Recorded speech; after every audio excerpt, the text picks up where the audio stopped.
Hi friends, welcome back to our channel మా ఇంటి మహాలక్ష్మి. నేను మీ నందిని. ఈరోజు మనం చూడబోయేటువంటి రెసిపీ దేవుడికి ఎంతో ఇష్టమైనటువంటి ప్రసాదం బెల్లపన్నం. ఇది చాలా చాలా టేస్టీగా అండ్ చాలా చాలా ఈజీగా ఉంటుందండి. మరి అంత ఈజీ అండ్ టేస్టీ ప్రసాదాన్ని మనం ఎలా చేయాలో చూసేద్దాం. ఇక నేను బెల్లపన్నం ప్రిపేర్ చేయడం కోసం ఇత్తడి బౌల్ని తీసుకున్నానండి.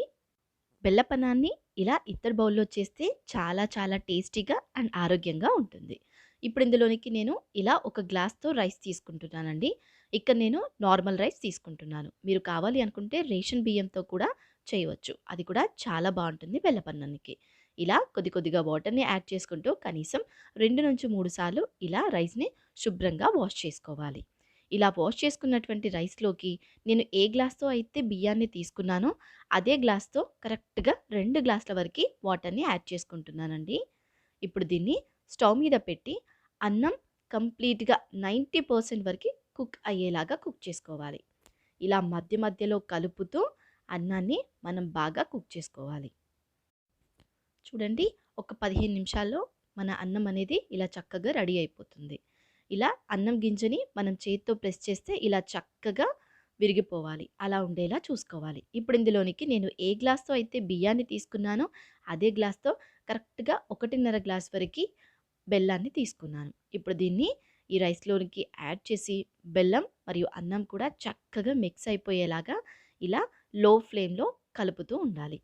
బెల్లాన్ని యాడ్ చేసిన తర్వాత ఫ్లేమ్‌ని లో ఫ్లేమ్‌లో పెట్టుకొని మనం కుక్ చేసుకోవాలి. లేదంటే అడుగంటుతుంది.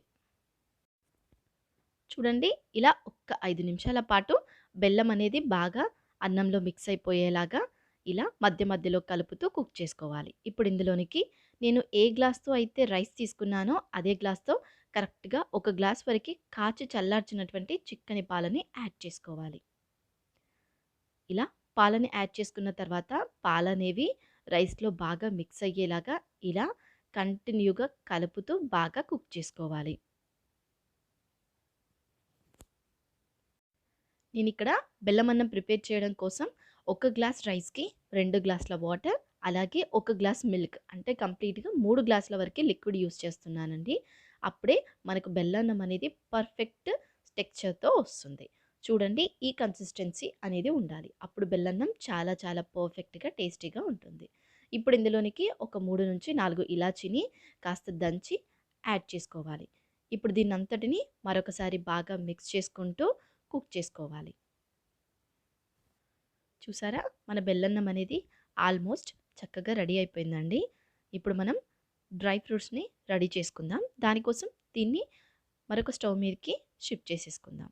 ఇప్పుడు ఈ స్టవ్ మీద ఒక బౌల్‌ని పెట్టుకొని అందులోనికి 3 టేబుల్ స్పూన్ వరకి ఘీని యాడ్ చేసుకోవాలి. ఈ ఘీ కాస్త మెల్ట్ అయిన తర్వాత ఇందులోనికి కొద్దిగా బాదం, కాజు, కిస్మిస్‌ని యాడ్ చేసుకోవాలి. ఇలా డ్రై ఫ్రూట్స్‌ని యాడ్ చేసుకున్న తర్వాత ఫ్లేమ్‌ని లో ఫ్లేమ్‌లో పెట్టేసుకొని డ్రై ఫ్రూట్స్ అన్నీ కూడా చక్కగా గోల్డెన్ కలర్ వచ్చేంత వరకు బాగా ఫ్రై చేసుకోవాలి. చూడండి, మన డ్రై ఫ్రూట్స్ అనేవి చక్కగా ఫ్రై అయిపోయాయి. ఇప్పుడు దీన్ని మనం బెల్లపన్నంలోనికి ఇలా ట్రాన్స్‌ఫర్ చేసేసుకోవాలి. ఇలా ఘీ మరియు డ్రై ఫ్రూట్స్ అన్నీ కూడా చక్కగా అన్నంలోనికి బాగా మిక్స్ అయ్యేలాగా ఇలా మెల్లిగా లో ఫ్లేమ్‌లో కలుపుతూ మరొక్క 2 నిమిషాల పాటు కుక్ చేసుకోవాలి.